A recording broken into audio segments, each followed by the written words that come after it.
Astrotometry log. It's October the 8th, 2010. It's approximately 1800 UTC at the time of this recording.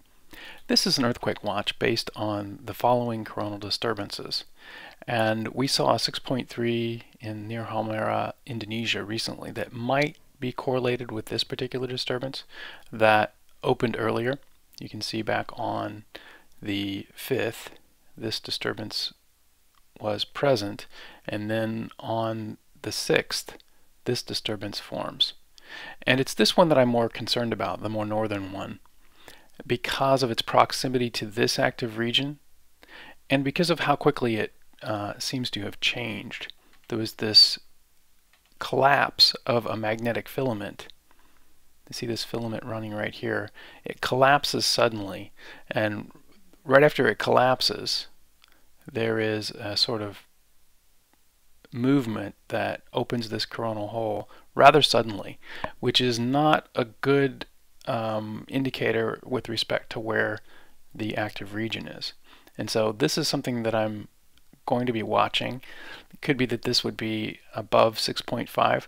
Normally, if I see a hole that is this size, I don't do a watch for it because it usually does not correlate with an event that is very strong.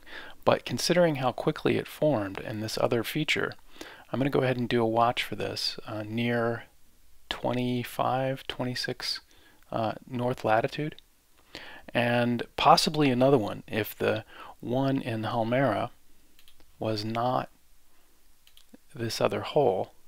There could be another one at approximately this latitude, so there could be something down closer to the equator, and then another one more like 25 north. But if this was the event in Halmahera, we sort of have a correlation on where this might be. And so from this, you can sort of see where the other event would be up more in this region. So we saw this up here in Guizhou, China.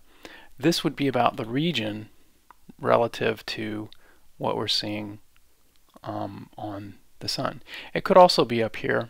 There was also a 6.3 recently on the 4th.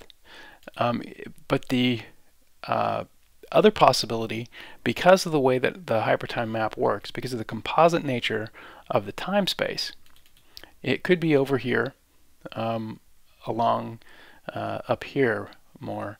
And so it could be over here in Guerrero near this part of Mexico, or possibly here around Cuba. There was just a fairly large quake here in Cuba, and so it could be one of these areas as well. And I can't really guess. I would think this would be above 6.5, but I can't know for sure. It could be a very large quake, judging on how quickly it opens and the contrast, the sudden shift between the hole and the activity. So there's this sort of rift here in time space that might be associated with a fairly significant seismic event. Thanks for watching. I guess the time frame on this would be in the next 4 days, so through October the 12th.